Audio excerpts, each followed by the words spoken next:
The number one seed Arizona Wildcats are taking on number two seed Purdue Boilermakers. Now, Purdue went 30-8. Arizona went 35-2. Arizona is second in the nation, and Purdue is eighth in the nation. These two teams are pretty darn good teams, if you ask me. Now, Purdue was sixth in the Big Ten. They went 13-7 in the Big Ten. They went 30-8 overall. Iowa State beat them. Then they got into conference play. UCLA, Illinois, and Indiana, all three beat them in a row. Michigan beat them. Then they had a two-game losing streak a little bit after that, after beating Indiana in a rematch at home. Then Michigan State and Ohio State beat them. Then Wisconsin beat them. And then they go and win the Big Ten championship. So they were only 13-7 in the conference in regular season, but then they go and win the regular season, or then they go and win the tournament championship. That's pretty darn good. So they're the Big Ten champions. Then you've got Arizona. They were beat by Kansas and Texas Tech in a two-game losing streak, and that's it. They lost 82-78 to Kansas at Kansas, and then they hosted Texas Tech, who was 16th at the time. Kansas was 9th at the time. It was a 78-75 game. Then when Kansas came to them, they beat them 84-61 at home.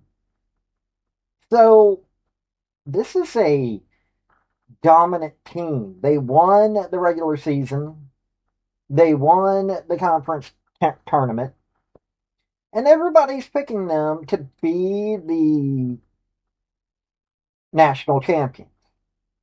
So we're going to get into this. I mean, Matt Painter, who has been the head coach of the Purdue Boilermakers since 2005, he's gone to the Sweet 16 and Elite Eight. He's only been to the Elite Eight once. Well, no, I take that back. He was also the runner-up in 2003, 2024. Let's get that right. He's been to the Sweet 16 multiple times. So he knows what it means to coach at a high level. So this is his third Elite Eight that he's ever been in. He's done some good things with Purdue. He's won 69.2% of his games since being at Purdue. Won 64.9% of his conference games. Adding in his 1 year at Southern Illinois, where he took Southern Illinois to the NCAA tournament.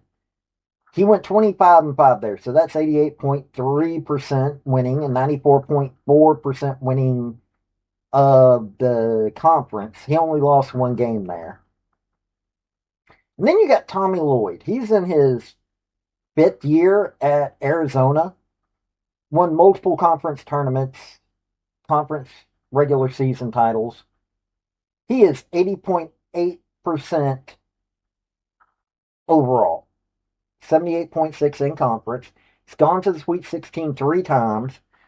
And now he's in the Elite Eight for the first time ever. This is going to be a wild one. It really is. So, we're going to cover this by the numbers, as I always do, because that's how I do it here. Now, let's get into this game. Before we get into the crux of this video, hit like, hit subscribe if you like college sports, because I do college sports, primarily college football, college women's gymnastics, do a little basketball, and other sports on occasion, but that's what I do, college. Also, General Robert Neyland, former University of Tennessee head football coach for decades, had 7 maxims to win any game, but they can also help you if you apply them correctly to your life.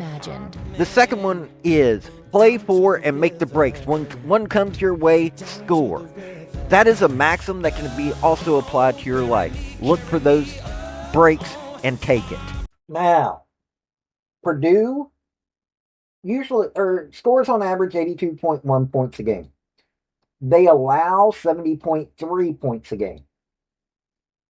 50.3 field goal percentage. They're 10th in the nation on that. 74.9 free throw percentage. 38.4 3-point percentage. They're 13th in the nation on that stat. 9.2 3-pointers made a game. 19.7 assists a game. They're third in the nation on that one. 32.7 defensive rebounds. 8.6 turnovers in the game. They're 11th in the nation on that. 2.8 block shots, though. And they steal the ball 5.6 times a game. Now, if you're going to be talking Purdue, you got to talk about Braden Smith. Leads in points, assists, and steals. 34 and a half minutes, 14.3 points, 3.5 rebounds, 8.9 assists, 1.7 steals, 0.2 blocks, 2.9 turnovers, though. That's a little too high. But considering all the assists he does, he's almost a double-double machine adding in the assist. 44.6 field goal percentage, 36.1 3-point percentage, and 82.2 free throw percentage. The man is a shooter and knows how to get the ball to the right person. Kaufman-Renn, who leads in rebounds, 28.3 minutes, 14.3 points as well, 8.5 rebounds, almost a double-double machine, 2.5 assists, 0.4 steals, 0.2 blocks, 1.4 turnovers, 58.6 field goal percentage, but 15.4 3-point percentage, and 64.2 free throw percentage. Fletcher Lawyer, 29.2 minutes, 14.2 points, 2.3 rebounds, 2.1 assists, 0.7 steals, 0.1 blocks, 1 turnover, 45.3 field goal percentage, 43.5% on 3-point line, and 87.4 free throw percentage. Oscar Clough, their center, 10.5 points. He's in there 24.3 minutes, 7.4 rebounds, 1.8 assists, 0.5 steals, 0.9 blocks, 0.8 turnovers, 69% field goal percentage, doesn't do 3-pointers, and 69.6% free throw percentage. Their other center, Daniel Jacobson, does 1.2 blocks, leads in that. Their blocking is kind of sad, but their shooting percentages are really amazing. Steals a little low, but they're decent at rebounding. I say decent because 35.4 could be much better. But assist, they know how to get the ball to the right person on their team at the right time. That shows with their shooting percentages. Braden Smith does a lot for this team. But he's backed up by some strong players. Now, they only have 4 players that are in double-digit scoring, but they do a lot. They're not bad at scoring. Their defense, though, could use some work, and it's going to come to a test in this game. If you're not blocking, you're not stealing. You do have one player, Braden Smith, who's turning over the ball way too much. You got to work on the fundamentals on defense, especially against a team like Arizona. Now, Wildcats, 86.7 points per game. They're 12th in the nation on that. They allow 68.9 points, 50.4 field goal percentage. They're 9th in the nation on that. Just one place better than Purdue. 73.1% free throw percentage, 36.8 3-point percentage. They only make 5.9 3-points a game. 16.7 assists, so they're a little bit worse when it comes to working as a team. 38.9 defensive rebounds a game. They're second in the nation on that stat. 10.5 turnovers, worse than Purdue on that one. 4.4 block shots, a little bit better on that one. And they steal the ball 7.5 times a game. Now, Braden Burries is the leading scorer. 29.5 minutes, 16.2 points, 4.8 rebounds, 2.5 assists, 1.5 steals. He's tied with Jaden Bradley on that on that stat. 0.2 blocks, 1.5 turnovers, 50.2 field goal percentage, 39.5 3-point percentage, 80.4 free throw percentage. Coapete, 27.5 minutes, 13.9 points, 5.4 rebounds, 2.6 assists, zero point 0.6 steals, zero point 0.7 blocks, 1.7 turnovers, 53.9 field goal percentage, 31.6 3-point percentage, and 61.9 free throw percentage. Jaden Bradley leads in assists and steals. 30.5 minutes, 13.3 points, 3.5 rebounds, 4.4 assists, 1.5 steals, 0.1 blocks, 1.7 turnovers, 46% field goal percentage, 40.6% 3-point percentage, and 80.1 free throw percentage. Oh, good Lord, I'm going to butcher their center's name. Motijus Krivas? Their center leads and blocks 25 minutes, 10.5 points, 8.1 points, 1.1 assists, 0.7 steals, 1.9 blocks, 1.4 turnovers, 57.7 field goal percentage, 30.8 3-point percentage, and 78% free throw percentage. And also, Toby Awaka leads in rebounds with 9.2. He also gives them 9.5 points a game. You've got 5 players in double digits. So this team may not have the assist that Purdue does, but they've got more guys touching, scoring on that ball. And the way that they distribute the ball, they're getting it to the people that are scoring in the right spots at the right time. Rebounding is amazing for this team. Turnovers, not bad. A couple of guys are a little high, but nothing over 2 a game. They're blocking a little weak sauce, but still, they're really good. This defense, they don't have to rely on it as much, but they're doing what they need to do, and they're scoring at a rate that is really scary for anybody having to face them.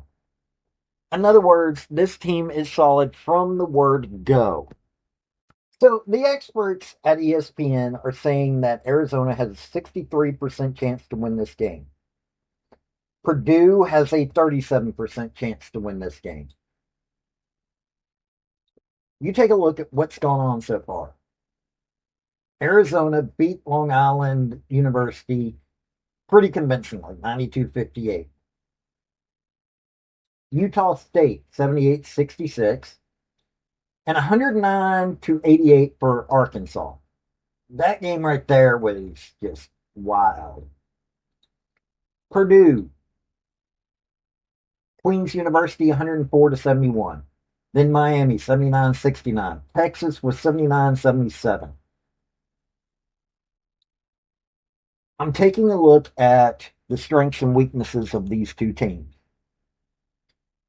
And I agree that the Wildcats should win this game.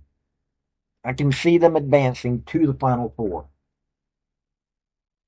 Purdue, solid team, has the bumps along the road. Braden Smith has been doing nothing but great things for this team. So has Trey Kaufman-Renn, Fletcher Lawyer, Oscar Clough. It's a good team. Good, solid team. But they've got some weaknesses when it comes to their defense. And Arizona has been showing that they're willing or they're wanting to score. Arizona with Braden Burries, Jaden Bradley, Toby Awaka, and Krivas. I'm not going to butcher his first name anymore. Not to mention, you've also got Ivan Kurchenkov. I feel like I just sneezed on that name, and I'm sorry if I butchered that name too. This show they've got a deep team. Toby Awaka is almost getting double doubles, 9.5 points, 9.2 rebounds.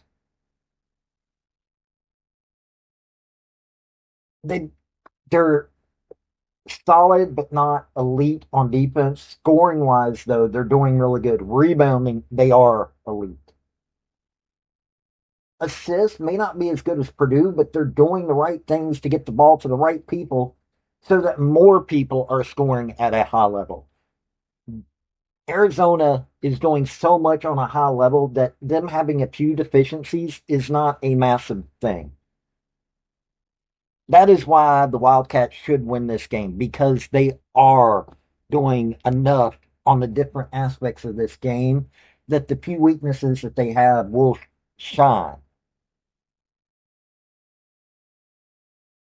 So, yeah, the Arizona Wildcats, not only do I think that they're going to make it to the Final Four, I think they're going to make it to the championship game.